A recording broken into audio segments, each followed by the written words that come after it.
Ladies and gentlemen, welcome to episode 78 of the CX podcast R&R with me, Richard Knight, and him over there. Yes. Hello, everybody. It's Ryan Huxtable again. Hope you're having an amazing month. And Rich, we've got an amazing guest with us today. Who have we got? We have, if you're watching on YouTube, you'll already see that we have Lee Trowbridge sat with us today. If you're not watching on YouTube, then you won't have heard him yet. But now is the time for waiting is over, for his dulcet tones to arrive. And Lee's going to say hello, tell us who he is and what he does. Over to you, Lee. Hello both. How you doing? Good. Yeah, good, thanks, good. So yeah, as you said, Richard, my name's Lee Trowbridge, and I run a travel business called Not Just Travel Your Holiday, which I run with my wife. We've been going 7 years now. 7 years. 7 years working with my wife, blimey. I'm on 8 now working with my wife. Well done, us. I know, well done. Scrap that bit. I'll edit it. Don't worry. Yeah, absolutely. What do we do? Essentially, what we do, we book fantastic holidays. But what we like to think our main USP is that we listen to the customer, Richard, and we obviously give that support throughout the holiday process right up until the time that they're back off holiday. Fantastic. So I think this is the one of the main reasons that we've got Lee on today, to have a bit of a warble with us. It's around that experience when we're booking, when we're doing all these marvelous things. And this is a really interesting one from my point of view, particularly having been lucky enough to have your services and help us on our trip recently over to Vietnam. It does make a big difference. Even when a holiday is something that we're really looking forward to, you could sit there and say, yeah, but it's different to any other business, isn't it? Because people really want it and they want to go enjoy it, don't they? So actually, you don't have to try that hard from a customer service and experience point of view, because people are really pleased to go on holiday. Yeah. Is that true? How does that work? Yeah, well, I mean, the reason we got into this business, I mean, my wife worked for Carnival Cruises previously. Okay. We booked our honeymoon 8 years ago now, via a high street travel agent. And I mean, quite simply, I mean, it was a nice holiday, but the simple thing is they didn't really listen to what we wanted. And it was on that honeymoon that we decided that what can we do to start a business where we actually listen to people, and give that personal service. So hence when the company was kind of born. And I think it is important, nowadays when, especially repeat business is very key to businesses to continue. I think it makes a massive difference. And there is still a market for this kind of service in the travel industry. Yes, we know we've got online markets out there, but I think that's for every kind of industry. But online markets are for people that want to do it that way. And there's still people that want to have that chat with a human being, Richard. Yeah. I think that's a really interesting point in terms of the similarity with other businesses. So you can go out there and buy every piece of clothing you could possibly want online, which for me, that's fine, because I don't need to go out and I don't need to do all that sort of stuff. But for other people, the need to go and talk to somebody, try something on, have that time to consider it, to ponder it, to be given different options is a critical part. And when we think about, are there averages in terms of costs that people pay these days for a week's holiday? Is it thousands of pounds these days? I mean, obviously it can change, but yeah, and I think that's one key part we when we speak to people at initial inquiry stage is that how much do they want to spend on the holiday, because there's so many different price points, and there still is the value out there nowadays if someone wants to go, cheap and cheerful on a beach holiday. But equally, I mean, you can spend thousands upon thousands of pounds to get what you really want. So I think our main aim, and it has been for 7 years, is to find someone the value in a holiday rather than the cheapest holiday that can be found. Lee, you've mentioned a couple of times, as I'm listening intently, that your USP is the fact you listen quite to what your customer wants. What does that mean? Because I see lots of websites that say we listen to our clients, we look after our clients, you'll get a bespoke experience. Yeah. So listening is a really helpful word to differentiate yourself, I suppose. But how does that translate for you when you're trying to set up a holiday for somebody? Yeah, I mean, nowadays there's a lot of factors that go into people's decision making, I think, and it can be whether, we have to go down to the details in terms of mobility of people. So are they going to want a hotel that's on a hillside or a cliffside? Food allergies, like making sure that people are catered for. Because although a lot do now, I mean, I'm gluten free myself, so I know firsthand that there's some hotels or restaurants that may not cater for gluten free as much as I need it to do. And generally, then just obviously listen to everything that the customer wants to get out of that holiday. As I mentioned to Richard just a minute ago, when we booked our honeymoon, I think the person we were speaking to saw the amount of money we had in rather than what we actually wanted out of that holiday. Mm-hmm.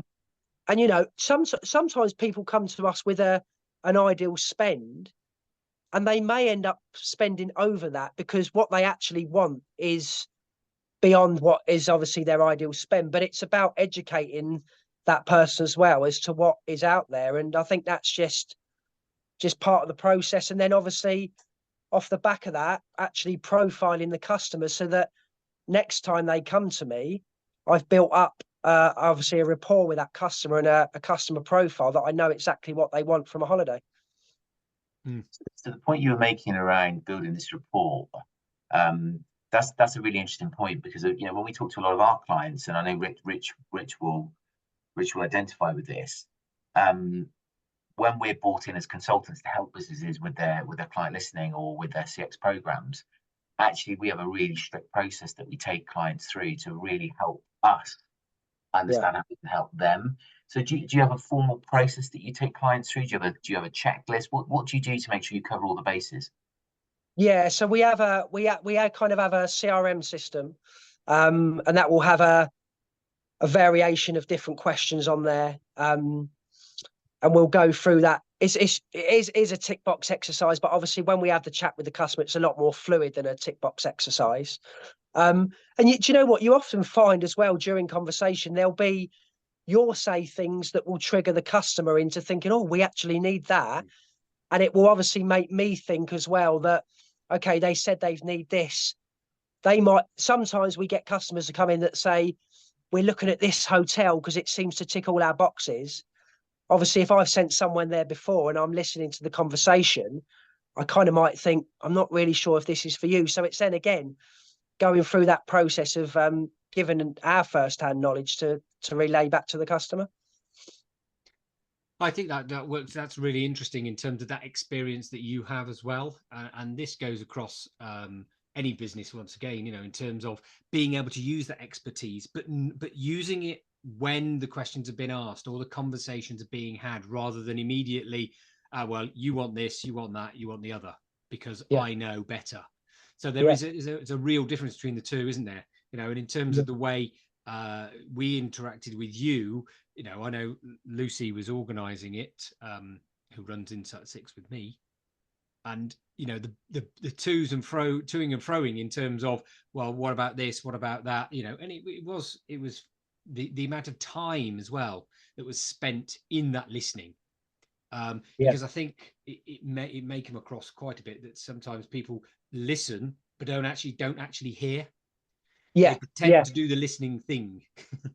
Absolutely. And I always say to people, Richard, if I can have that initial conversation with someone, I always feel that we can get the skeleton of the itinerary first time, and then obviously we'll tweak it as it goes along. But I think that first conversation is key, because if you don't listen and you come back to the client with something that's completely different from what they said, they will lose confidence in what you're doing, and they probably won't come back to you again, really. So I think you can build that kind of itinerary within the first conversation, and it's just a case of tweaking it here and there to get it out exactly how the customer wants. Yeah. And then when that sort of itineraries, you've got that in place, and the bookings are all going ahead, etc. You mentioned that you're listening to the customers, and you're going to provide them with a great experience. What does that look like when you've done that? I mean, I've been on the end of it, so I have an idea, but it's good to share that with people in terms of where you go. You know, you tick the box, things are booked. Yeah. What happens then? Yeah, absolutely. So I mean, we've laid this out from the very beginning, but we had to kind of differentiate a difference between us and the online market. So when someone books a holiday with us, they always get a thank you gift to start off with, be it that might be a guidebook or a bar of chocolate or something like that, you know, just well for Lapland bookings, for instance, we'll send a Santa's invite to the kids. And again, that just gives the element that you've shown an interest in the customer and you're kind of taking them along that journey. We'll have touch points along the way, collecting API information. So that's all for the online check-in process when it gets to it.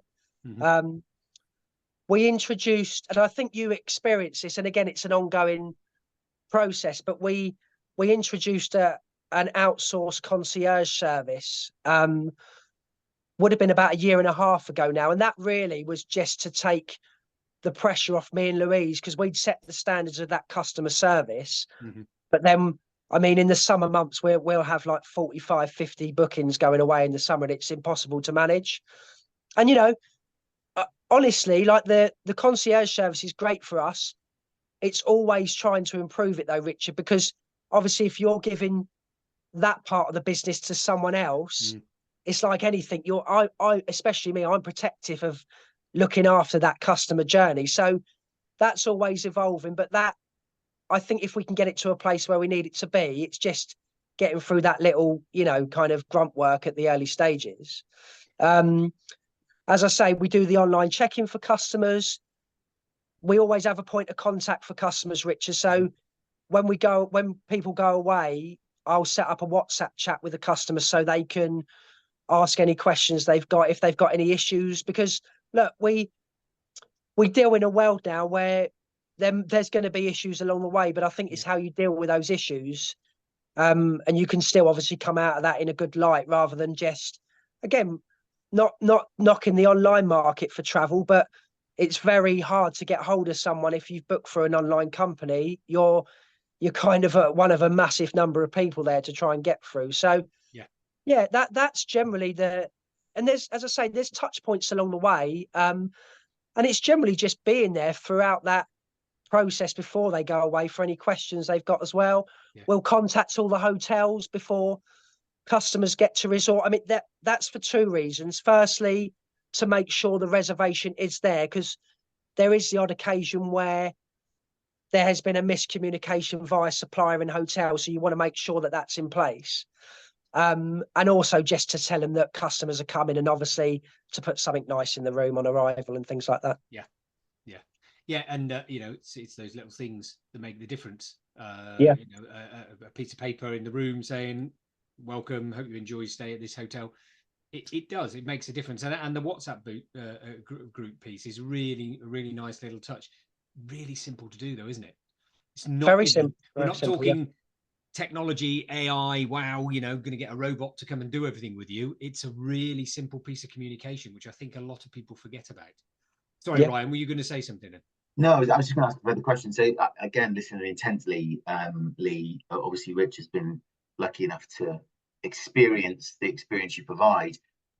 You talk a lot about touch points. You talked about value there, because I think, you know, speaking from my own perspective, you know, when I book a holiday, often my natural modus operandi now is go onto the internet, look for a deal, check it out on TripAdvisor, maybe go and look at Google Maps, where is it, how far from the town, and actually, you know, if I've got time to do that, that's quite an enjoyable process. But I think it sounds to me that, you know, your clients are valuing all of that legwork that you're doing, and you're really looking at each touch point. What I really liked was your Lapland example of you thinking about the other travelers that are on that trip and sending a little card from Santa, wherever it might be, say, look, I mean, it's stuff like that really does mark out, you know, a unique selling point being that experience. And what it put me in mind of, Lee, was actually you're becoming part of that holiday experience. You're not enabling that holiday experience. You're doing both. So you Yeah. are, you're there holding the client's hand right the way through all of those key touch points that you talked about. But actually, you're creating the magic, the myth, the excitement about the trip before anybody gets on a plane or a cruise or wherever they might be going. And businesses could learn a lot from that. We call that in the industry little big things. Yeah.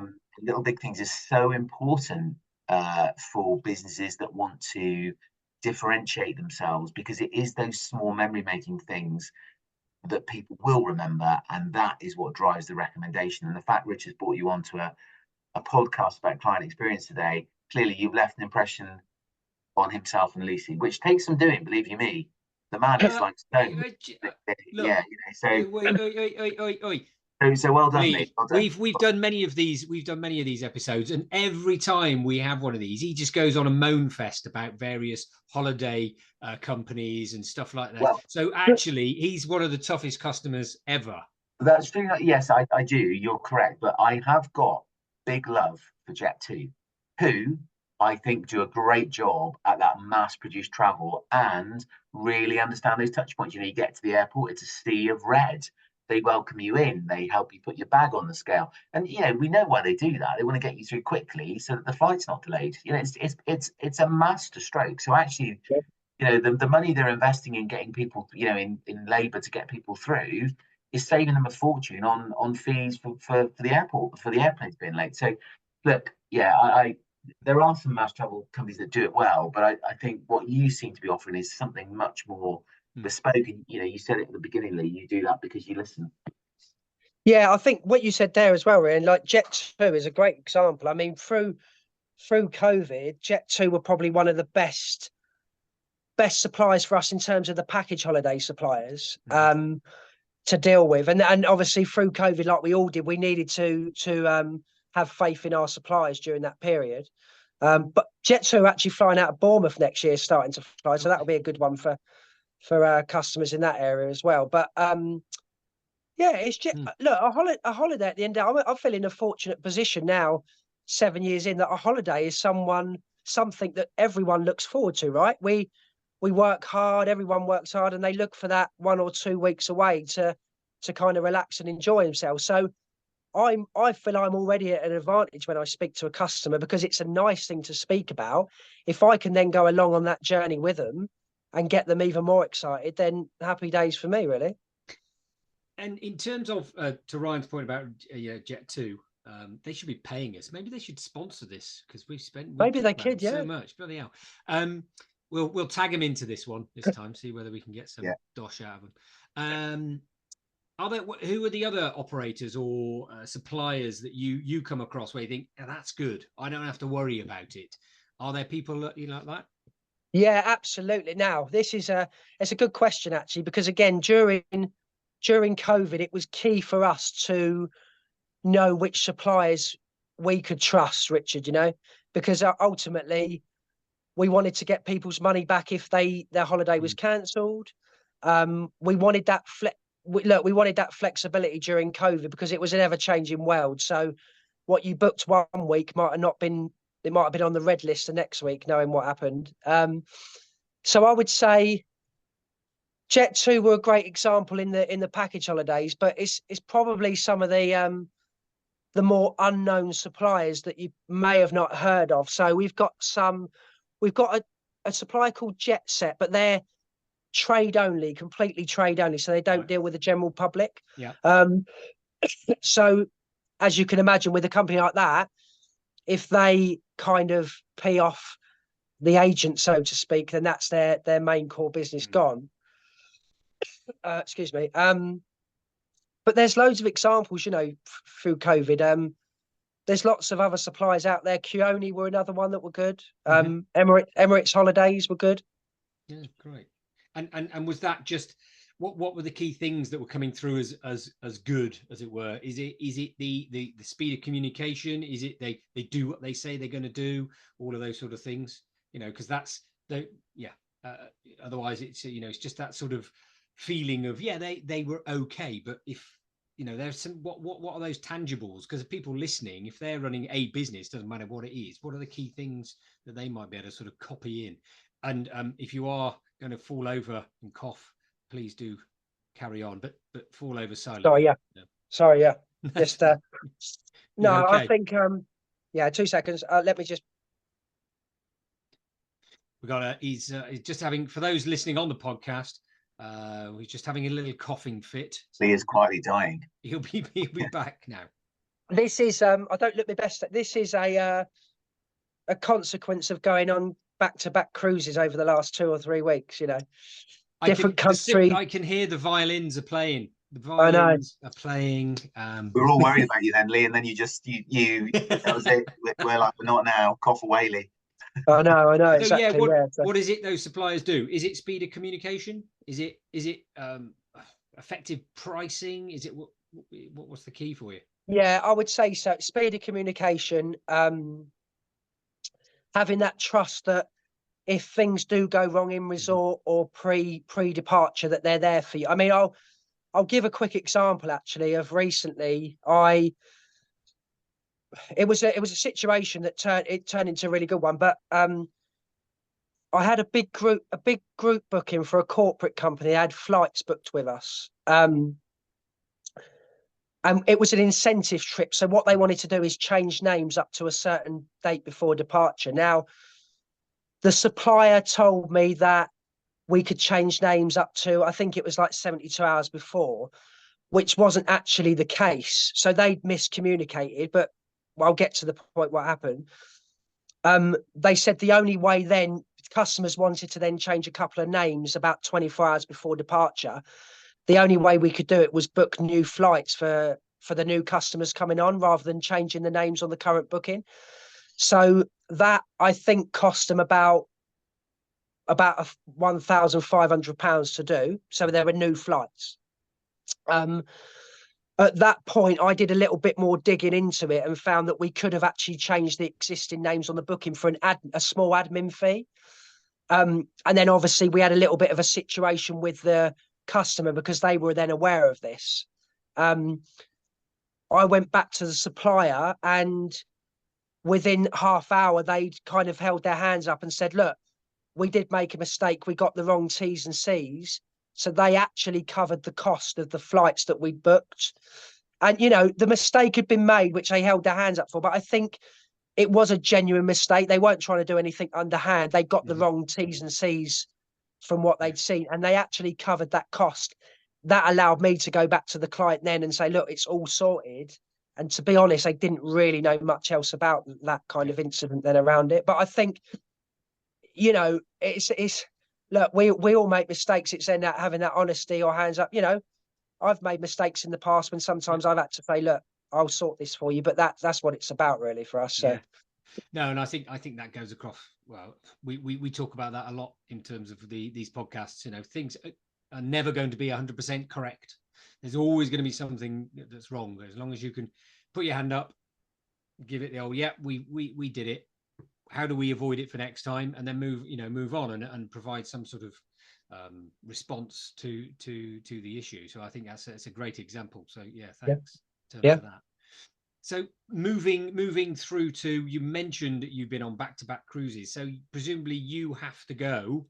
It sounds like a really hard life you have. So you have to go and sample a lot of these holidays that are available with various providers, so that you are in that position of knowledge to be able to then give your customers the idea of, yeah, this is a good one, or that's not quite fit for you, etc., etc. Yeah. So when you're on those visits, how good is the service you're getting on those? Do they range in terms of the quality, or is it all good? Yeah, so I'm going to be like, so when I go on my personal trips, like if it's me and Louise that go away, we don't generally tell people, Richard, beforehand that we're in travel, because I want to see the experience that the customer will get rather than saying we're in travel and then the service is elevated. I want to see what that standard service is like. People always say to me, like, you should say you do this and that. I said, no, because I want to see the real experience. I don't want to see that they've just laid it on because I'm on board a cruise ship or in a resort. Yeah. when we go on the business trips, yeah, they're very much structured into. There'll be a lot. Like, so we went on a Princess cruise a few weeks back, and that is very much 5 days of. We get to experience the cruise ship, but 5 days of training on board, learning about the cruise ship, what kind of demographic of people it caters for, all the dining options on board, and things like that. And then, obviously, it's up to us to come away from that and put that knowledge back out to customers that we feel it would suit. Yeah. So it's very tough. It can be very long training days. You know, sometimes you've got to sit by the pool with a strawberry daiquiri or something just to try it out. But we have to do it, Richard. So well, no, and we thank you for that, for your that's fine. service.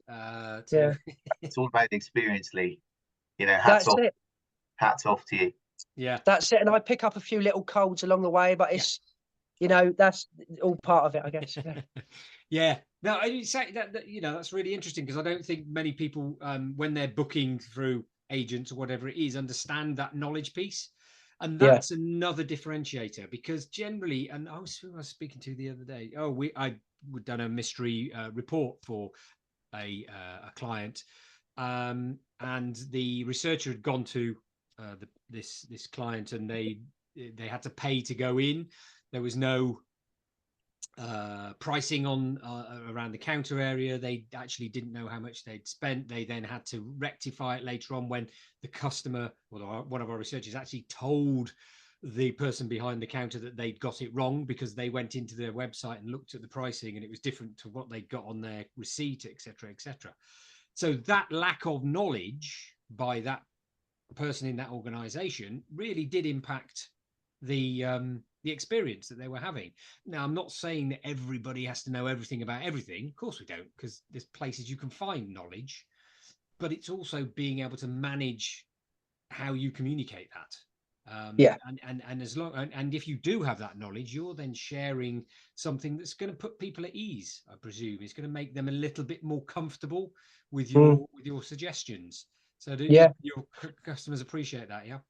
Yeah, absolutely. I think, like you say, it's we're never going to have every bit of knowledge to every resort, every cruise ship, every tour.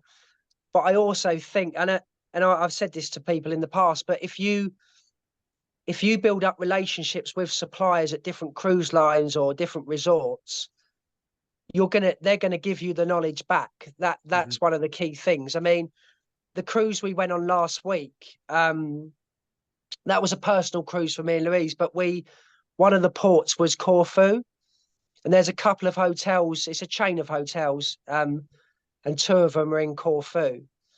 And we decided to set up a hotel visit when we were there, Richard, to go in and meet the manager of the hotel, and she showed us around. And do you know what? We booked these hotels a lot for people, but what we saw firsthand there was like, wow, we didn't know, you know, this pool was in this area, or you could do this for the kids and everything. And coming out of there gave me a lot more knowledge. Yeah. I'm confident to sell those resorts anyway, but now it's given me even more confidence to think, do you know what? This customer would like that. That customer would like that. And I think it's beneficial that you try and do that. A lot of kind of research into stuff like that, and take your own time as well to see what there is around in our industry. Can I just ask, again, what was getting to my mind as you were talking. You talked earlier in the podcast about, you know, you've got a nice job. People are generally happy about the fact that they're going to go away. They're spending money on their 2 to 3 week, or 1 to 2 week, however long they're going for trip, you know, which they've been looking forward to. I also think that probably comes with a bit of a challenge for you, because, you know, because there is such an expectation of their time, the money they're spending with you, the fact they're employing you to create the, you know, the best 2 weeks of the year for them. When things do go wrong, which I'm sure they do, which possibly isn't, you know, down to what you've done, it will be down to other stakeholders as part of that client journey. How do you put things right when things go wrong? Yeah, no, that's a good question, right? Like, I think people definitely get that. No, don't get me wrong. I get a lot of perks in this industry. I think people get a perception in travel that everything is like traveling away, booking nice holidays, and there's been a lot of influx of independent travel agents in the last few years. I think a lot of adverts you see online is that become an independent agent, you get the flexibility, but ultimately you're running a business like any industry. So when you say there, when things go wrong, you could be anywhere in the world. You could be sitting on a beach on holiday and the customer rings you up and says, my flight's been cancelled. So how do you deal with that at that stage? So again, that comes back to having the trust in suppliers that you've booked through, because you can pick up the phone, contact the supplier and say, look, we've got an issue here. Can you help me rectify it?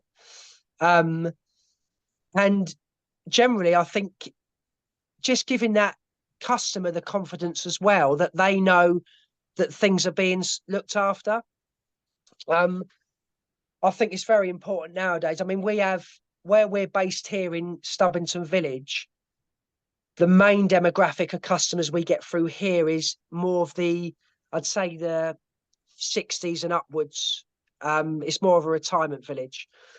So obviously they do want their hand held through the whole process. And it's important for them to know that if things do go wrong, someone is there for them at the end of a phone. Yeah. So I think, yeah, you're right. I mean, that's just part and parcel of it. I don't think anything can challenge us like COVID did, to be honest. So we got through that, and we get a lot of flight cancellations, and that's always been the case. You just have to roll with that and get people on different flights. But yeah, that's we just keep going through that process. Part of it. No, I think a big tip of the hat for you making your way through COVID. I mean, it's not like just a sort of little a few ripples in the business world, is it? It was a full-on shutdown. You can't go anywhere. Blimey, yeah, hard work. Do you know what? We had COVID, and then we had last year. I was driving back from Oxfordshire from my mates one Sunday last year, and we had the wildfires in Greece. Mm-hmm. And Susie from Concierge rang me and said, "You got a customer on the phone of yours that has just evacuated his hotel with his family because the fire's taken." And then obviously it's a situation again. You think, blimey, like what we're going to deal with. So your first port of call is to ring the supplier in terms of seeing what their stance is and what we need to do. Obviously, you're in contact with the customer already at that point as well. And do you know what? Throughout that process, Richard, like we ended up getting them home, and they actually got all their money from the supplier we booked with. They actually got all their money back. They had a 10-day holiday, which ended up being 5 days, but I think they just ended up saying we'll give the whole lot back. I felt a bit helpless this end because obviously I was on the phone to him and he was saying, now we're running down the beach and now we're going all this and that. But when he got back, he said to me, like, I was just pleased you're at the end of the phone because I saw so many people running around thinking, who do we speak to? Mm-hmm. And for me, just to be relaying messages and saying, okay, this is what you need to do next. This is what you need to. And it's just a reassurance to a customer. Like, that is a bad situation. And that was a really bad situation. Yeah. But I think, again, if someone knows that you're at the end of a phone looking after them, it does make it a little bit better for them to know someone's looking out for them. And it's just that basic human need for communication, isn't it? Really knowing somebody's there. Again, any business, it's the same thing, isn't it? Picking up, saying hello, how you doing, demonstrating the interest in you and the empathy and all that marvelous stuff. So just as we come towards the end of our conversation here, I've got a few million I want to spend on a holiday, Lee. Where can you send me to? Go on. Let's tell everybody what these sort of top end things. What could we go on? Me and Ryan are going on holiday together. You're going on holiday together. Where we going? Which island? Cider drinking. Cider drinking. Cider's my drink of choice as well. You can come back on, Lee. Come again. Rattler. I love Rattler. I think. Well, I can see you two in Ibiza, to be honest. Oh, legendary! Is there a nice little chalet up the mountain in Ibiza?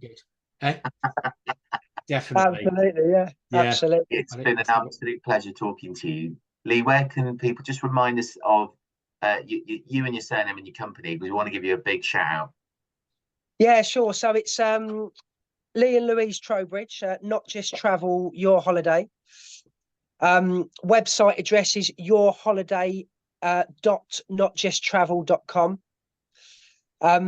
My personal number, I can give that out, and this is my business number, 07901 878 124.